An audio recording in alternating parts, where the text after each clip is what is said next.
welcome to 20th and Blake here on the Mile High Sports Podcast Network. I am your host, Drew Creasman, and as always, I am very excited to be talking Colorado Rockies baseball with you here on the show. And actually, I'm especially excited because this is a special edition of the show for two main reasons. First of all, it's going to be on video, so if you're not yet following Mile High Sports on YouTube, please do so and come and watch this episode. And you're going to want to watch it because not just for the spring training footage and some statistics that I put up during the conversation, but I think you're going to want to see today's guest.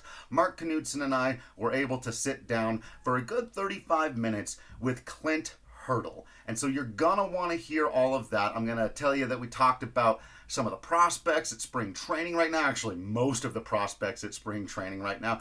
Talked a bit about pitching philosophy at Coors Field, touched on all kinds of topics, including his new book, Hurdle-isms, which you can find for sale at bookstores everywhere. So you're going to want to get involved with that conversation on more than just the podcast. Make sure you head over to the YouTube page and you go ahead and watch this one. But before we get into our conversation with Clint Hurdle, I do have to tell you about our friends at Bet Online, the world's most trusted betting platform and your number one source for betting on all of the madness. Whether you're a seasoned fan or a first-time bettor, Bet Online is your ultimate game day companion. With the largest selection of odds on everything from college basketball to $200,000 bracket contest, Bet Online continues to be your number one source for betting. Everything from the Cinderella story to every hat trick, BetOnline has you covered with odds, stats, and more for every game, every play, and every win. BetOnline, the game starts here. All right, everybody listening or again watching this certainly knows that Clint Hurdle was the manager of your Colorado Rockies from 2002 to 2009, and he was the manager of the Rockies during the only time they made it to the World Series, the best season in franchise history, of course, Rocktober of 2007. You may also be well aware that he spent most of his playing days in the 80s with the Kansas City Royals, and that he spent some time after Colorado in Texas going to a World Series with the Rangers out there, doing particularly famous, I think, for those of us that followed it, work with Josh Hamilton during his time becoming a super duper star when Texas was going to back-to-back World Series, even though they didn't happen to get one until just recently. And then perhaps the most impressive stint of his career, which was going out to Pittsburgh and turning a Pirates team that had been long struggling, long suffering, not even able to make the postseason. They had a hard time getting just to 500 for over 10 years in a row. Clint Hurdle goes out there, institutes kind of culture change. They start making the postseason every year. Of course, Andrew McCutcheon running for MVP. Those are some really fantastic Pirates teams out there. And since he's left, they've really struggled to kind of refine that magic. Obviously, now he's back with your Colorado Rockies in an assistant to the GM role. And it's one of those things that we talk a lot around these parts about whether or not the Rockies hear enough from outside the organization. And I have long been of two minds on that one, they need outside voices, but two, institutional memory in a place where the uniqueness particularly of Coors Field is so difficult to come up with that I don't know that you need people who are completely new to trying to solving the problem. I've long seen Clint Hurdle as kind of a best of both worlds scenario, and I'm really happy they got him back into the organization, and you'll see some of those things in our conversation today as to why, because he does have both perspectives. Somebody who's experienced success in other places and seen how they do it in other places and can bring some of those ideas to the team, but also someone who has a fundamental, inherent, lived experience of knowing how difficult and unique baseball at altitude, Coors Field, whatever you want to call it, the to and from, the hangover effect, that he understands all of that as well. But let's get done. We're done listening to me talk. Let's throw it over to our interview with Clint Hurdle. All right, Clint, we thank you so much for joining us. And I got to start with the really hardcore journalistic question. Where are you and what are you doing right now? Or really these days? What's going on with Clint Hurdle right now? Well, these days, I'm in Scottsdale, back in Scottsdale, my second trip to spring training. I was here for the beginning of camp, first few games, onboarding a lot of young players for the first time at Major League Camp, guys that I've had eyes on for the last 3 years. And then we'll be starting our minor league spring training games Tuesday. So I'm here to watch us kickstart that and get it going. So I'm busy, and we're looking forward to unleashing our minor leaguers out there on the playing field now. They've been practicing, and they're ready to go. You're getting your minor leaguers out there just as the Dodgers are closing up spring training here in a couple of days. Amazing. Yeah, the Cubs are closing up as well. I talked to Mark Strittmatter, former coach of mine there in Colorado, now with the Cubs. It's crazy now, isn't it? That you closed up spring training. What, on the next week, next Tuesday? Yeah, on the 11th, they'll go over there and play, and then they'll actually come back. Yeah. Yeah. So I always say when anyone's going down, especially for the first time, that the biggest life hack of going to spring training is getting out to the backfields and watching all those minor leaguers play. It's great. You can watch around. You can watch like 4 ball games at a time, and you can do all that. But that's for someone who's wandering around asking questions, having some fun, getting to know people. Is that a little bit chaotic for you? 4 ball games at one time? I stopped that process a long time ago. Yeah. And what I do is I watch one game. I don't rotate from field to field to field. I put all my attention on one game. Then the next day I'll go to another field to watch another group of men play. But it helps me stay locked in. I do. It's overwhelming for me when I just keep bouncing around and trying to almost, chase good or hunt good or try and leverage good. I just kind of better off when I sit on one field and watch what I watch, see what I see.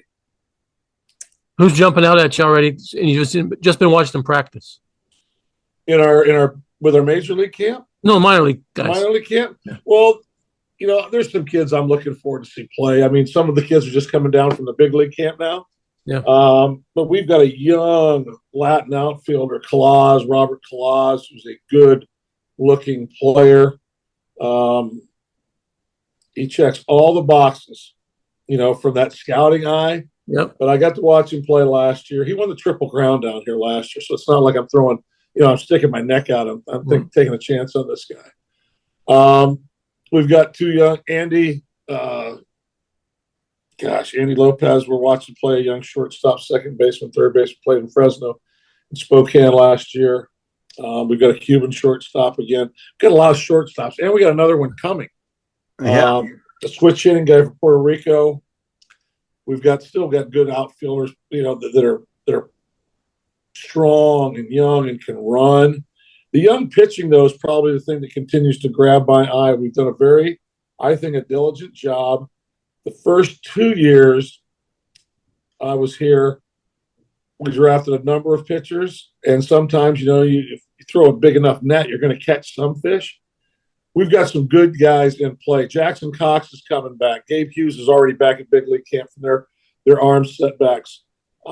Jared Candy's a kid that I'm going to watch and enjoy. Mahoney, Sean Sullivan. I mean, there's 10 or 12 guys that we think have the potential to pitch in the big leagues that are coming. Speaking of Sullivan, when you've got a guy like that, because some of these guys, you can pop the certain numbers, the radar gun, the spin factor. We've got all this stuff these days. I'm really intrigued by a couple of these guys, and Palmquist has been another one. Some of these guys who are just location, but especially Sullivan, who just refuses to walk people. Like, how intriguing and fun is that to kind of work with and to help mold? Well, it is, and there's so much deception in delivery. Plus, the kids, for lack of a better term, he's got guts and nuts when he takes them out. As Mark can tell you, with Palmquist and with Sean, these guys don't mind shoving the ball in on right-handed hitters. They're not pitching away from the bat. They're not pitching away from contact. They're throwing strikes, as you said. They're challenging people. They've got, Palmquist has got a very impressive package of pitches. Where Sean, still developing his package of pitches, the velocity's never going to put a black eye on you, but there's so much deception. The ball carries its line. It stays up. Guys swing under it a lot because they think it's going to, it's not a two-seamer. It's not sinking. But again, I think the factor that we've done a very good job as the kind of kid we're drafting, the person that's inside the skill set, these young men, they're tough. They don't care a lot about history. They honor the history of the Rockies organization, But truthfully, every kid that we've got that's come up since I've been here, they're talking about rewriting Rockies history, moving up. Hey, I gotta mention this though, Clint. For years, the narrative has been you got to have swing and miss stuff at Coors Field. You can't necessarily pitch to contact at Coors Field because it's so big, blah blah blah, all that stuff. Is that turning around again? Are we starting to get to the point? Well, listen, we got to pitch to contact because it can't walk people. I think you're on to something there. Basically, what we've done though is we kind of took a step back and said we're going to meet these pitchers where they are. Some of them got swing and miss stuff. Some of them don't. But if we like the man, we've watched the insides, the head and the heart, along with the stuff, project them, growing, getting bigger and stronger. I think we've got a best assortment of different types of arms. And I think one of the important things I've always talked about, and I share here, is filling up the clock. Like if you have a clock and it runs from 9 to 3, you got arm slots all from 9 to 3, all different spots. That's another thing we've done characteristically well so far is the different slots that we've got balls coming out of from guys. Carlos Torres was a low drop, had a real good fall league. Evan Justice put together a nice fall league. Been a mixed bag earlier on him. He was an older kid that we rushed through the system, but he's starting to get his feet on the ground. Zach Agnos is a very interesting guy. He's like the old closer with 4 pitches. I mean, he's got a tool bag that he can work with. Some games will get some punch outs, and some days are just 4 balls hit on the ground, maybe a couple fly balls, but they're missed hits. He controls the barrel very well. He's got old closer facial hair as well, which we really appreciate on that. Oh, I'm into it. Speaking of, while we're on the bullpen and talking about that, there were a couple of young guys last year in Vodnik and Halverson who went from, kind of maybe long shots to make the team or whatever, Halverson obviously is different, to closing ball games by the end of the year. That's got to be a rush as a young player. To get those opportunities, but God, both guys really stepped up and did some interesting things. What is your read on where those players are at this point? Well, Halverson's a guy, he lets it eat. He's no muss, no fuss. He's coming at you. And it's usually 3 digits. He's been developing his breaking ball. To change up, he's also throwing. The guy that, I enjoyed watching, Victor. He was another guy that we got, 2 years ago, the trade deadline in those drafts, and we got Mason Albright. We got Van Scoy. We got him. We landed 4 or 5 pitchers that we feel very, very confident about that have joined, our group. Tanner Gordon, another one, that have joined our group. Some have already seen big league experience. Some are going to see big league experience. But with Victor's an old school kind of closer too, because there's not a lot of trickery. He's going to throw a slider, but he's going to throw his fastball. He's basically been a 2-pitch guy. He challenges you. Both those guys learned valuable lessons last year. I think that opportunity to get innings at the major league level in meaningful games for other teams, because we were closing out and playing some games with some playoff implications for the teams we were playing against. What better situation for both those guys? Big saves, and then you lose one the next time in front of 50,000 people in Dodger Stadium. You can't replicate that kind of experience anywhere else. We haven't talked too much about the starters yet. Chase Dolander's had a little rough time with his control recently down in spring training. Where do you see these young starters fitting in this season? Obviously, you'll probably not start the year with the big club, but are these guys we'll see at Coors Field this year? I think there's a good opportunity based on need. The one thing I know we will do is once they go down, whoever it is goes down, they're going to have to pitch well to get back up. And they're going to have to go down with a game plan on what they learned in spring training. Dolander, for me, the 4 walks the other day, for me, that's more of an outlier. I'm looking more forward to see how he bounces back his next outing. Yeah. He was on a fast track in HOV lane last year. He made 2 big moves. Pitching, throwing strikes wasn't a challenge. It's a different time for him, and sometimes just a thought, because it was made public. It was out there. You pitch well, you got a chance. Maybe put too much pressure on himself. I haven't talked to him yet. I normally like to give a pitcher a couple days after that kind of outing before we even chat him up. Good idea. Yeah. A couple things I learned along the way. But we'll see. Dolander, I expect him to be a major player, in the future for us. But right now, good health for Senzatella and Marquez would be awesome, for Freeland, for Gomber, and Feltner. There's 5 guys that have all shown the ability to pitch good ball games in Coors Field, in the National League, in the major leagues. And right now they're all healthy. And right now they're competing pretty well.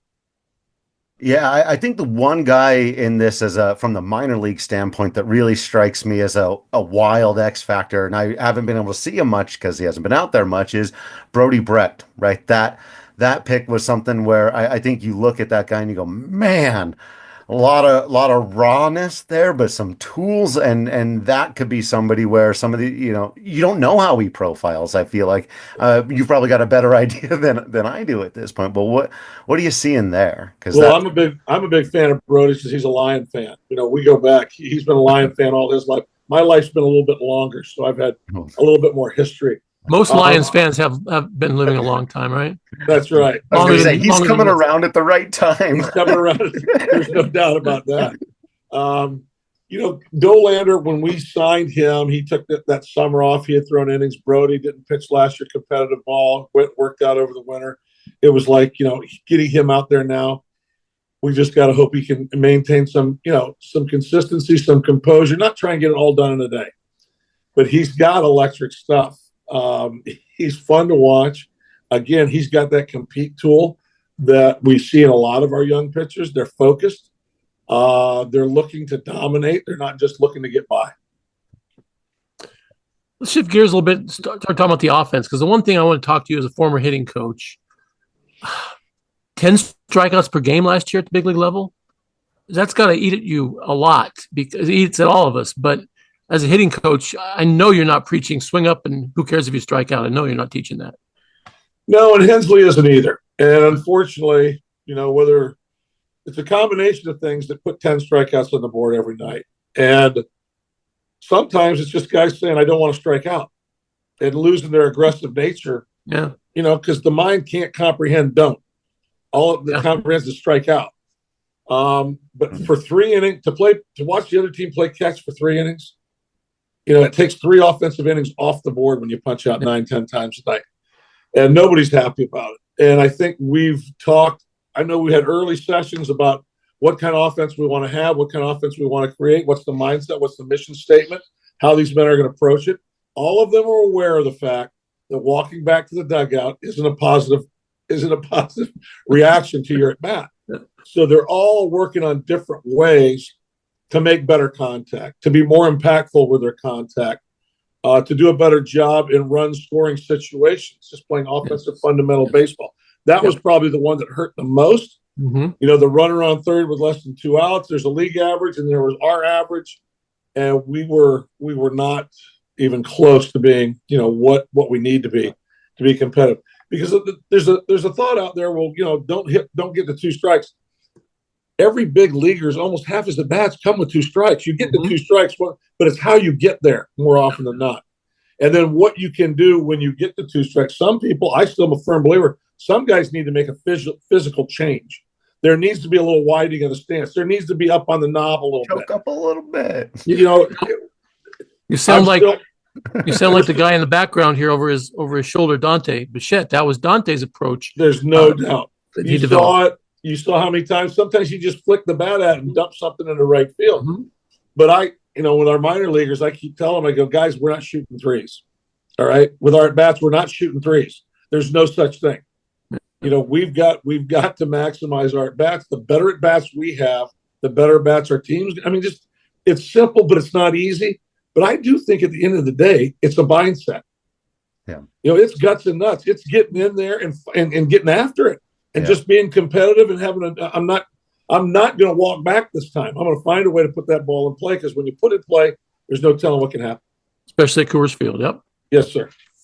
Somebody who had that mindset and was very good at it. And I thought, man, it'd be nice if the rest of the guys on the team emulated him, has now moved into a role where he's advising in Charlie Blackmon. What have you seen from him in that role? And is that something that maybe, now that he's not taking all of his BP, because you still got to worry about yourself and you keep yourself up, that now that he can kind of focus on the other guys, can he maybe play a role in that mindset? He's got the respect of every single guy wearing that uniform. Well, he does. Todd Helton does. I mean, Helton didn't like striking out. He'd rather give him a small body part than punch out. Right. Charlie and I were ships passing in the night here. I left. He came in. I'm back. He's gone. but talking with Bill, talking with some of the players that he's able to interact with, that's street cred that only Charlie Blackmon has, that only Todd Helton has. I don't have that kind of street cred with these guys. It's more impactful when it comes from a teammate, when it comes from somebody who has done it for as long as they have at the major league level and been as successful as they have. And I think one of Charlie's components is going to rub off on a lot of our young players. He is meticulous in his preparation. And they got to hear that this spring already. I mean, we've got to see it. And from what I heard in him in the meetings asking questions, he's just on the scene as a new coach, a new advisor, and he's already asking questions. Him and I will I'll reach out to him the end of spring, find out if he wants to travel, some of the minor league parks, where he wants to go. I'll try and probably onboard him on some of my travels as well. I'm really looking forward to spending some time with him and obviously turning him loose on our players. I'm sure he's found his way into the batting cage on a couple of occasions. No, Charlie, it's tough to give it up. It's the smell. You can find there you go. That's right. Yeah, that's right. That's good. Let's talk about some of the other guys in the mix to get regular playing time. There's competition, healthy competition for playing time on this team, especially in the outfield. There are guys that are trying to win a job. Who stood out in that regard and who maybe has an upper hand at this point? Well, I don't know. Upper hand, I don't know. I just know that Bean's getting reps, Beck's getting reps. Nolan Jones, he wants to find out which player was he. Was he the player from 2 years ago? Was the player last year? He believes he's the player from 2 years ago. Some of those distractions are gone. Not that he ever used them as excuses, but it's time to play baseball. And sometimes we lose sight of that when life can get in the way. And Doyle is being Doyle. Yeah. He has shown up on a mission. He's very stoic. He wants more. He leads by example. And I think Sam was a good sign for us in the offseason based on what he did last year to be that extra outfielder. I think he's got, an upper hand on most people. He showed the ability to play center. He swung the bat. There's some better than gap power in the bat. Had one of his finest seasons. He can come off the bench, ride a ball out of the ballpark. But you also got to see Benny Montgomery early. You got to see Yankiel Fernandez. You got to see some of these guys, Sterling Thompson, that we believe are going to impact this Major League Ball club. I got to ask you about a name because I have an extraordinary bias for the guys who can do everything in all sports. I just love it when someone can do everything. And so I'm probably teeing that one up for you there. Cole Carrig. And I know that we're probably off of the catching thing at this point, it sounds like, but still, just even knowing that it's in his back pocket, that he can be, the e-bug or whatever, but that this guy's kind of switch hitter, center field, shortstop, wherever, all around the diamond, can do a little bit of everything. I'm intrigued by that. Do you worry about jack of all trades, master of none, or is it just let's let this guy see what he can do? I think it's let him see what he can do. I don't think we've put the catching gear forever away. I think it's there. I think there's times when it'll be dabbled with again. Right now, that's one of the areas where we have some bodies. We have some capable bodies in the catching position. You're talking about a switch hitting guy that can play center field. So, could he go to the corners? I think so, without a doubt. Also, shortstop. He takes balls every day in the infield. Him and Karros are best friends. They love to hate each other some days, and they just love each other's other days. Didn't he steal the Triple Crown from him last year? I can't. Which one? Last game of the season, he hit the home run to win the home run title. And Karros will be the guy that'll tell you, because we had the Rockies Fest, and I asked him all a question. What's something you saw last year that you never thought you'd see in minor league baseball? He said, Cole Carrig every day. He said, just the way he plays. He's a man. He's almost on fire. He's that guy we've all had. If he's on the other team, you can't stand him. If he's on your team, you're happy he's on your club. He plays to win. He doesn't back down. He doesn't back away. He leads with his chin sometimes, and he'll learn along the way with that as well. But we don't want to take, that spirit out of him or that aggression out of him. He's another guy that plays with a lot of edge, and we welcome edge. We need edge. I haven't gotten a chance to watch much, but has Drew Romo fixed his throwing issue? Throwing the ball back to the pitcher? Well, that was really hard to watch last year. Well, it is. And one of the things I've told everybody, stop watching. Just don't watch it. Well, the other team is. Well, they are. But the other team still has not just violated this young man with running the bases and stealing bases. Right. It's hard to watch. I think he's softened up his release. I think he's firmed it up, whatever you want to call it, cleaned it up. I mean, I know he's done that, but even last year when guys run, there's no hitch in his get along. There's no you're right. There's no He throws pause. fine when he throws the second. You're right. And third, so he worked on it over the winter. He started throwing a football, which has helped. He's made some adjustments along those lines, but it reminded me of a time when we were breaking in De La Rosa. And this was when De La Rosa was capable of 30 pitches every inning. And, and I can remember one time Billy Guy Vet was there, and I was kind of lamenting watching De La Rosa pitch. He goes, just sit back down in the dugout and stop watching. He says, just listen for the noise. Listen for the noise. So I've even shared with guys, I've had catchers that have had, that throwing mishap or whatever called glitch, the yips. And the more you focus on it, the worse it looks. Yep. But you don't think the kid knows it? The kid absolutely. He wakes up thinking about it. He goes to bed thinking about it. Yep. And he wants to clean it up as much as anybody. And I think he's done a good job with it. Is he in the mix right now, catcher? I mean, right now, I don't think anything's closed. I think it's Stallings, and it's between Romo and Goodman. I know Nola's getting some reps just because.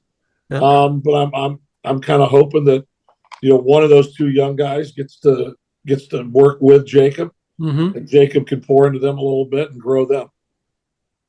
Well, we've seen some of these guys who had big, clear flaws in their game take giant steps forward, and maybe nobody did that better last year than Michael Toglia, where you looked at it and you go, this guy's got to stop striking out every at-bat. He's got to stop striking out every at-bat. And I know it was a lot of back and forth. I know it was tough for him. I'm sure it was tough on all of you guys, but once he came back and it really started to click for him, how did that feel? What was that like? And what's next for him? Well, I think Michael's going to be a guy you're going to enjoy watching playing there for a number of years. We're so much better defensively with him at first. Yes, exactly. And we need to play good defense. And we have a chance of being an above average defensive club this year. Better than that, probably. Better than above average. Really outstanding. We have a chance of being outstanding. You're right. I just like the way that he continued, whether it was a reluctance to be more aggressive, because I think we learned a lesson the hard way. They can throw it in better spots up here than they ever did in college or in the minor leagues. Yeah. Some of these pitches he was taking early and getting no to it, he needs to swing at. He needs to hit because he's shown the ability to hit the ball from line to line from both sides of the plate. Yeah. And that was the big thing that opened it up for him. And then you saw there's power. There's no doubt there's power. But I think he'll tell you also he wants to be a better hitter with power, not just a power hitter. I like that. Yeah, you're right about the defense, Clint. Watching him take ground balls, he is just so smooth. Reminds you of Hilton a little bit over there, the way he plays defense, and with him over there, people don't understand. I don't think people understand how important that really is at first base. I think Nolan Arenado could tell you how many runs or errors he was saved by Mark Reynolds and whoever else was playing over at first base with the great plays they can make over there. I don't think the current stats, and I'll leave this to Drew, but the WAR and all those things, I don't think they credit that enough. They don't credit enough defense, they don't. Errors saved or whatever they do, because a guy like that lets your infielders be themselves and go after things. Lets them try things. They don't have to eat a ball that they might want to try to make a throw on because they know the other guy isn't going to catch it. It's huge. And Drew's right, if he can just put the ball in play, he's going to be a huge asset. Well, you said it right there, Mark. I mean, when you have freedom to play and space to play, you make great plays. Yep. We want to be masters of the ordinary play, but we also want to make those other plays every once in a while because we know we can. And all you got to do is get it over that way, and the other guy's going to handle it. Right. Yep. And WAR can't measure that. There's things that, I use this term a lot with our minor league. It's guts and nuts. Yep. You can't put a radar gun on their heart, and you can't shoot 2 feet lower down there and get a reading. I mean, you got to watch it play. When infielders know you got a guy at first base, that's that kind of guy with a glove, you're willing to do things and try things you normally wouldn't. Right. And that's what gives you an opportunity to be great. And all these guys want to, truthfully, most of these guys want to be great infielders. They don't want to be average. Right. Yeah. I always compared it to securing the rebound in the NBA. I said, you can play great defense. This guy out on the perimeter follows every dribble, gets right in the hand of the thing, plays perfect defense. But if you don't secure the rebound, you've just given it right back. You haven't completed the defensive play. To me, first base defense is one of the most underrated things in the sport, especially in the metrics community. which is actually leads me perfectly into something that I wanted to ask you about, which is just more generally speaking, as the game has grown and evolved over the years, where do you feel like you've grown and evolved over the years? And are there any, particularly in the way of metrics, because it is something I'm very interested in, are there certain things that have really stood out to you as incredibly useful, maybe some stuff that's not so much? Just how much do you find yourself getting into that part of the game? Well, I was fortunate. After leaving Colorado, being fired, I went to work for the MLB Network the second half of the season.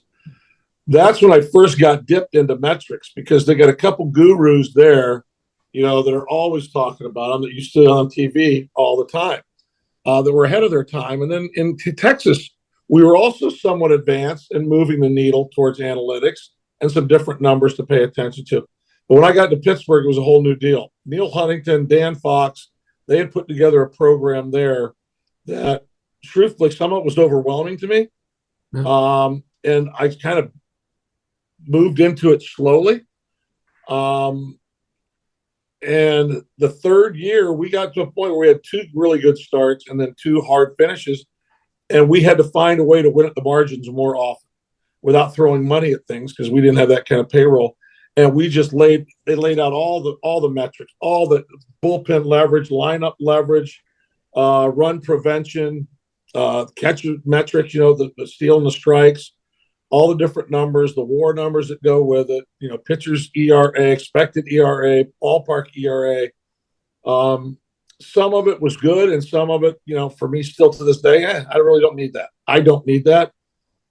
But the one that grabbed me on not knowing what I didn't know and thinking I knew something I really didn't was we were talking about the lineup. And after 2 years, Neil Huntington and Dan Fox said to me, and I said, give me one of these new school ideas that can sell me, that you can just get me, and that I probably may have overlooked. They go, well, who are you thinking of hitting third this year? And I said, well, Andrew McCutchen. He's hit third the last 2 years. 1 year he was going to be the MVP in 13, but he had good years, silver slugger, this and that. And they go, well, why do you hit him third? I said, well, because the baddest dude on your team hits third. I mean, that's just always the way it's been. Third base, but that's your third hitter's your best hitter. Yeah. They go, well, that's interesting. You would say that. And you know what? You're right. It has been that way. Here's something I want you to listen to. Andrew McCutchen has hit the most of any player on our team with nobody on base and 2 outs in 2 years. The amount of at-bats was staggering. It was like 300 and some. So why would you want the best player on your team put in the hardest situations so many times? Right. And it was like, oh, my God, yes, okay, yeah. And I'm kind of kicking myself in the, oh, my God, that makes perfect sense. What else? What else do you have like that? So they slowly started spoon-feeding me. At that time, probably the 13th season, I would say Tampa Bay and us in Pittsburgh were as advanced as any two teams in baseball. But then the information has gotten out to everybody. So it's a level playing field. Now it's Kyle Schwarber bats lead off. Well, exactly. Ohtani, yeah. How do you get the information of the players? Yeah. Is what makes a difference. Right. You take all this information. Some of them want it. Some of them don't want any part of it. You got to give it to the coaches, because you want the coaches still to coach the human element along with everything else. So I do think the best teams in baseball are doing a combination of the both. They're using human analytics and they're using analytics. You still need to be I think you still need to be looking at pitchers' eyes. And you still need to trust your gut. And it's not indigestion that you're looking for, but it's just, actually one of the things I would share with Neil was sometimes the decision I make, Neil, at the end of the night is the one I can sleep with. That I know if it goes wrong, I can sleep with this decision. If it goes wrong, I can't sleep with that one. That one, I can't buy into. So there are things we are doing now that we hadn't been doing for years, that R&D staff that we've gotten together, Brian Jones is overseeing now and running. We're up to almost a dozen, maybe more members, maybe 15. I sit in on those meetings. I have a bi-monthly workshop on leadership for the people in the analytics department, just to help them humanize the game and understand they're dealing with humans. It's just not a computer screen. Right. And you've got to understand sometimes what sounds like a good idea in theory, like any pitcher should be able to pitch any inning. Not really, because they're human beings and they're used to routines and they want routines. Right. Before I let you go on this lineup thing, though, I have to ask you, once you moved McCutchen to the leadoff spot, he's got, instead of two of your best hitters hitting in front of him, he's got two of your worst hitters hitting in front of him. How much did the 2 outs and nobody on at bat stat change, or did it change? It changed. It changed a little bit, but I think the idea, whoever hits third is going to usually hit more times with 2 outs and nobody on than anybody else. Yeah. It's the first inning could be every time. The way that lineup rotates, one of the ideas with a pitcher hitting 8th and the other hitting 9th was to change that dynamic. Another player hitting 9th. But I never hit catch and lead off. I hit in second. And if you'll take all the analytics to get put out, your best 2 hitters, one hits second, one hits fourth. And then it's usually lead off, and then it's fifth. And your 5th best hitter is usually the guy that hits third nowadays in the lineup, the way it can be broken down. Yeah. That's tough to get my arms around, but I believe you. You don't have to believe me. I mean, it was tough for me to get my arms around, but then I watched it work. And that's what kind of sold me. Hey, let's talk about your book a little bit before we let you go. I know you're pretty proud of it. We've seen what you've been doing on social media with it. It's gotten a great response so far. How do you feel being an author? It was nothing that I ever had laid out that, okay, I'm going to write a book someday. Matter of fact, I kept pushing it off. After the 2007 season, I had some people in Denver, some accomplished authors in Denver, to reach out to co-author a book. Yep. And then in 2010, I went to the World Series in Texas, and there were some people that said, hey, you've been to the World Series twice as a manager, hitting coach, there might be a book here. And then Pittsburgh, when we had the 3 strong years running of, we were a really good team for 3 years. Mm-hmm. Well, maybe then, but I never felt compelled to write a book while in uniform or even attempt it. I said, I'll wait till I get out. Well, some of those people, once I got out, they came back to me, said, hey, you said you'd think about it. And I did for a while, but I never found the right mix, because most of them, they had a thought, an autobiography, and I didn't want to do that. I wanted to, if I was going to be engaged with something, it was going to be about teaching and learning and leadership and sharing lessons that I've learned, mostly at the expense of myself sometimes. And I met with a guy who produced the games in Texas for 40 years, Dave Burchett, and he was an author. He was going to be my co-author. So, Mark, the whole time I'm looking for an easier, softer way. I'm going to be with a pro that knows what he's doing. He's going to do all the work, and I'm just going to journal things to him, or we're going to spend a weekend at the beach or in the mountains, and we're going to chat. He'll tape everything and then convert it into book stock. Well, we did all that. We worked on a book for 2 years, and then we couldn't find a publisher. And right before we were going to punt, we were going to self-publish, or we were just going to hit pause, Dave said to me, hey, would you please ask your friend John Gordon to read our book? John and I have been friends. He came to camps in Pittsburgh. I've known him for 15 years. To read our book and see what he thinks. And it was basically, everybody's response was, 2 old white guys sharing life lessons is a small demographic. That ain't going to work. John read the book. That's what all the young publishers. I know. I get it. I'm a new author too. Okay. You're wisdom? speaking my language. Is there a market for wisdom? I don't know. Exactly. Google that. Well, that's the point. But when people keep saying no and you can't find a yes, okay, you got to keep hunting. John read the book and goes, this got some really good stuff. And he goes, but Clint, here's my question is, you need to write a book. He said, you need to write your own book with your personal story, some of your personal story, some of your professional story. He said, you've said things to me for 15 years that I've written down. I got them in a folder called Hurdle-isms. And I'm like, what? You got what? He said, I've been at your camps. I've been with you during the season. I've listened to you talk to your teams. And I said, I gave him 10 reasons why I didn't need to write my own book. And he goes, so what are you afraid of?